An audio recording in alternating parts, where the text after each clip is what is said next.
आपल्याकडे ज्यावेळी पूजा असते त्यावेळी कोणता ना कोणता गोडाचा पदार्थ बनवला जातो. त्यावेळी प्रसादाचा शिरा बनवला जातो. हा प्रसादाचा शिरा आपण सव्वाच्या प्रमाणामध्ये बनवला जातो. 1.25 वाटीचा किंवा 1.25 किलोचा किंवा 2.25चा अशा पद्धतीने हा शिरा बनवला जातो. तर आज आपण ह्याच प्रकारे शिरा कसा बनवायचा हे बघणार आहोत. हा शिरा खायला खूप टेस्टी बनतो आणि मऊ लुसलुशीतही बनतो. तुम्ही बघू शकताय किती छान शिरा झालेला आहे. इथं मी तुम्हाला अगदी परफेक्ट प्रमाण सांगितलं आहे. त्या पद्धतीने जर तुम्ही शिरा बनवला तर नक्कीच हा तुमचा शिरा चुकणार नाही. इथं काही साहित्य घेतलं आहे. हे साहित्य मी वाटीच्या साहाय्याने मोजून घेतलं आहे. इथं 1.25 वाटीचा मी शिरा बनवणार आहे.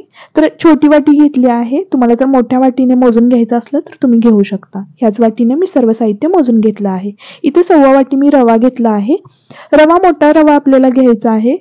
छोट्या रव्याचा थोडासा चिकट असा रवा बनतो, त्यामुळे आपल्याला मोठा रवा इथं घ्यायचा आहे. 1.25 वाटी साखर घेतली आहे. 1.25 वाटी तूप आणि काही ड्रायफ्रुट्स घेतले आहेत. बेदाणे घेतले आहेत. काजू आणि बदाम याचे काप घेतले आहेत. आणि इथं मी 1.25 केळ घेतला आहे. हे केळ बारीक चिरून घेतलं आहे. मोठा असलं तर एकच घेऊ शकता. तुळशीची पानं घेतली आहेत. आता आपल्याला ह्याच वाटीने दूध आणि पाणी मोजून घ्यायचं आहे. इथं 1.5 वाटी मी दूध घेतलं आहे आणि 1.5 वाटी पाणी घेतलं आहे.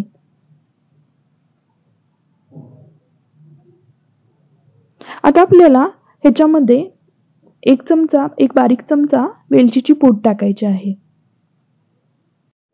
आता आपल्याला हे दूध आणि पाणी उकळवून घ्यायचं आहे. ह्याला उकळी आली की आपल्याला गॅस बंद करायचा आहे. आता आपण शिरा बनवायला घेणार आहोत. आता इथं गॅसवरती कढई गरम होण्यासाठी ठेवली आहे. कढई गरम झाल्यानंतर यातला अर्ध तूप आपल्याला कढईमध्ये टाकायचं आहे. तूप चांगलं वितळलं गेलं की आपण जे ड्रायफ्रुट्स घेतले आहेत ते आपल्याला तळून घ्यायचे आहेत. अगदी मिनिटभर आपल्याला हे ड्रायफ्रुट्स तुपामध्ये चांगले खरपूस तळून घ्यायचे आहेत.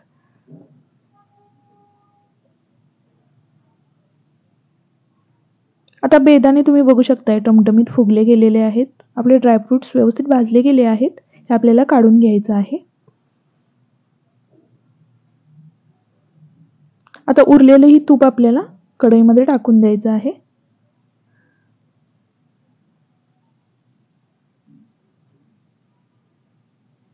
आता तूप चांगलं गरम झालं की आपल्याला त्याच्यामध्ये रवा टाकायचा आहे.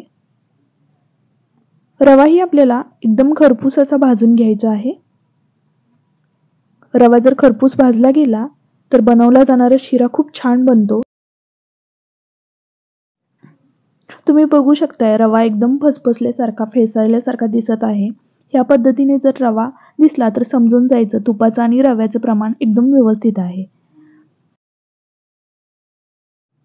आता रवा खरपूस असा भाजला गेला आहे. आता ह्याच टायमिंगला आपण जे कट करून घेतलेले केळ होतं ते आपल्याला ह्याच्यामध्ये टाकायचं आहे. केळ टाकताना त्याच्याबरोबर 3 ते 4 तुळशीची पानं टाकायची आहे. आता चमच्याच्या साहाय्याने ह्या पद्धतीने आपल्याला केळ एकदम मॅश करून घ्यायचं आहे, म्हणजे रवा खूप छान लागतो.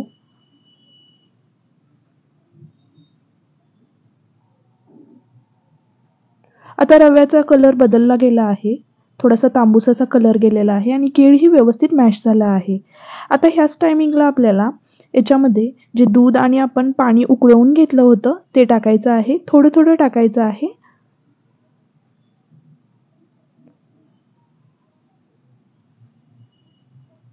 आता उरलेलं ही दूध आणि पाणी मी इथे टाकते. इथं आपण शिरा बनवताना सगळ्यात शेवटी साखर घालणार आहे. अशा पद्धतीने जर आपण शिरा बनवला तर तो शिरा चिकट होत नाही.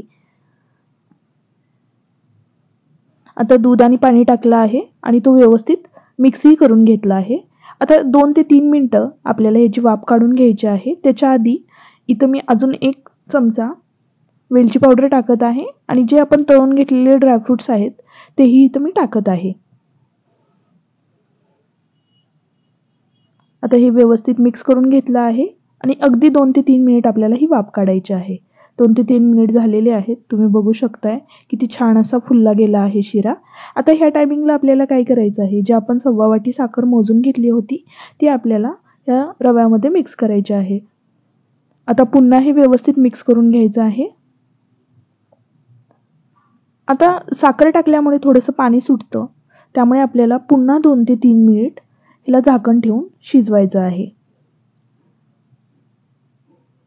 आता 2 ते 3 मिनिट झालेले आहे. तुम्ही बघू शकताय किती छान असा शिरा झाला आहे. थोडंसं तूपही वरती आलं आहे आणि हा शिरा अगदी मोकळा मोकळा झालेला आहे. बघू शकताय तुम्ही. आता गॅस बंद करायचा आहे आणि 1 ते 2 तुळशीची पानं टाकून द्यायची आहेत.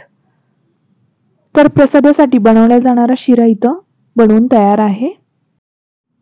हा शिरा तुम्ही 1.25 किलोच्या प्रमाणामध्येही बनवू शकतात. ज्यावेळी तुम्ही 1.25 किलोच्या प्रमाणामध्ये घ्याल त्यावेळी अशाच पद्धतीने रवा, साखर आणि तूप तुम्ही मोजून घेतलं तर रवा तुमचा बिघडणार नाही. तर आजची ही शिऱ्याची रेसिपी तुम्हाला कशी वाटली हे कमेंट करून मला नक्की सांगा. व्हिडिओ आवडल्यास व्हिडिओला लाईक आणि आपल्या चॅनलवरती नवीन असाल तर प्लीज सबस्क्राईब करा, म्हणजे असेच नवनवीन व्हिडिओ मी तुमच्यासाठी घेऊन येईन. भेटूया पुढच्या व्हिडिओमध्ये अशीच एक छानशी रेसिपी घेऊन. तोपर्यंत बाय बाय.